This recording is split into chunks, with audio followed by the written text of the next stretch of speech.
3 fakta menarik Presiden Turki, Recep Tayyip Erdogan. Dilansir dari republika.co.id, Presiden Recep Tayyip Erdogan menjadi simbol kebangkitan Islam di kawasan Asia dan Eropa. Bahkan, oleh para pengkritiknya, Erdogan dijuluki sebagai The New Ottoman Sultan, atau Raja Baru Turki Utsmani. Erdogan dan Turki memainkan politik aktif di kawasan Timur Tengah, Eropa, dan Asia.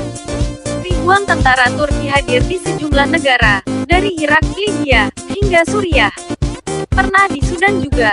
Bagi sejumlah pemimpin negara-negara Arab, Erdogan digambarkan arogan, haus kuasa, dan ekspansionis.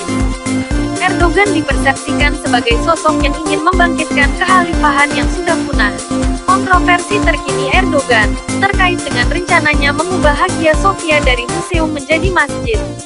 Sebuah rencana yang mendapat kritik pedas banyak pihak, meski didukung banyak kelompok juga. Terlepas dari segala konflik kiprah dan kontroversinya, ada 3 fakta menarik tentang Erdogan. Yuk simak, Erdogan sudah cukup terkenal sebagai orator ulung sejak sekolah menengah atas.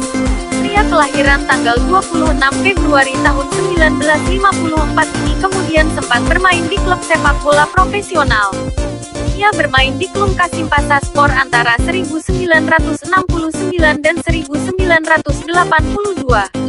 Kehebatan Erdogan sebagai pemain sepak bola masih tersisa kendati usianya sudah memasuki kepala 6. Pada Juli tahun 2014, Erdogan melesakkan 3 gol dalam sebuah pertandingan eksibisi peresmian stadion di Istanbul.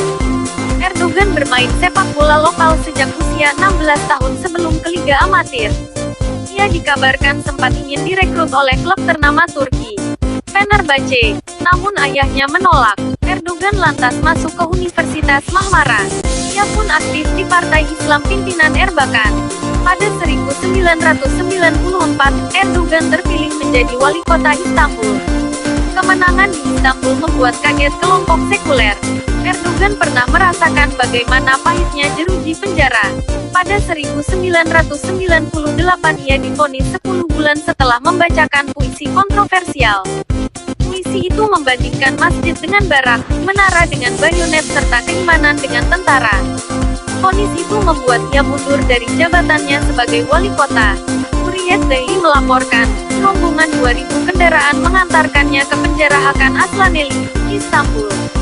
Banyaknya jumlah rombongan membuat jalan Fatih ditutup. Jelang masuk penjara, Erdogan berkumpul dengan anggota partai politiknya. Di penjara, ia dipisah dengan tahanan lainnya.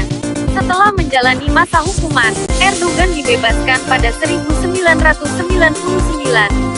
Ia lantas memasuki dunia politik. Ketika Partai Islam Erbakan dilarang pada 2001, ia kemudian berkontribusi dalam membentuk Partai Keadilan dan Pembangunan, AKP. Partainya memenangkan pemilihan pada 2002. Namun Erdogan dilarang untuk masuk ke parlemen karena pernah dipenjara. Sampai pada akhirnya AKP berhasil mengamandemen konstitusi dan ia pun bisa terlibat dalam parlemen. Keberhasilannya dalam membangun Istanbul mendapat pujian dari banyak kalangan. Salah satu sekuralis bahkan mengatakan, Erdogan telah berhasil membuat Istanbul menjadi lebih hijau. Pengalaman di pemerintahan lokal membuat Erdogan beranjak ke nasional. Partai yang didirikannya AKP berhasil memenangi pemilu pada 2002. Kendati sempat dilarang masuk parlemen karena sempat dipenjara, Erdogan tetap tak putus asa. Amandemen konstitusi pada 2002 membuatnya bisa masuk ke pemerintahan. Pada tanggal 9 Maret tahun 2003, ia berhasil memenangkan pemilihan. Dan beberapa hari kemudian Presiden Ahmet Necdet memintanya untuk membentuk pemerintahan. Sebagai Perdana Menteri, Erdogan melakukan perjalanan ke berbagai negara termasuk AS dan Eropa. Ia seolah menampik tanggapan sebagai sosok anti-Barat. Erdogan juga berulang kali menyatakan keinginan Turki untuk bergabung dengan Uni Eropa. Kendati begitu, Erdogan sangat perhatian dengan sejumlah isu-isu Islam. Pada 2007 ia bersitegang dengan kelompok sekuleris, setelah keinginan AKP untuk mengajukan presiden dengan latar belakang Islam kental ditolak parlemen. AKP kemudian menggelar pemilu dini dan meraih suara mayoritas. Pada awal 2008, parlemen yang dikuasai AKP mengubah aturan yang melarang jilbab di kampus. Kelompok Kelompok oposisi kembali mengecam Erdogan yang menyebutnya mengancam negara sekuler Turki. Para lawan politiknya mencoba menggugat Erdogan dan tokoh AKP lainnya ke pengadilan agar hak politik mereka dicabut. Namun Erdogan berhasil menjaga posisinya. Pada Juni tahun 2011 Erdogan terpilih untuk ketiga kalinya. AKP kembali berhasil meraih suara mayoritas, namun gagal memperoleh 2/3 suara parlemen untuk mengamandemen konstitusi.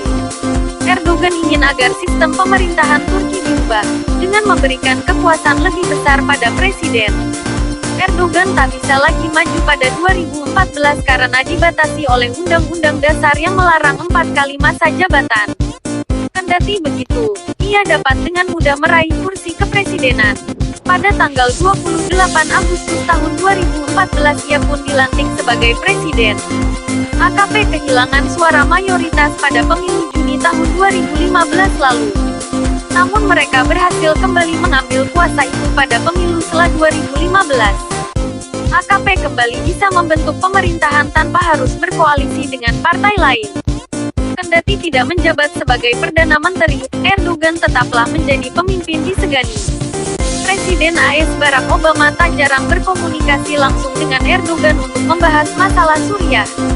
Dalam konflik dengan Rusia beberapa waktu terakhir, ia juga terlibat ketegangan langsung dengan Presiden Vladimir Putin. Kini, Erdogan bakal menjadi pemimpin Turki terlama dalam sejarah. Erdogan semakin memperkuat posisinya secara legal dan politik. Semua lawan-lawan politik berbahayanya dihadapi dengan jalur hukum. Sempat digoyang kudeta gagal yang dituding diotaki Fethullah Gulen, sosok pemikir karib Erdogan di masa lalu.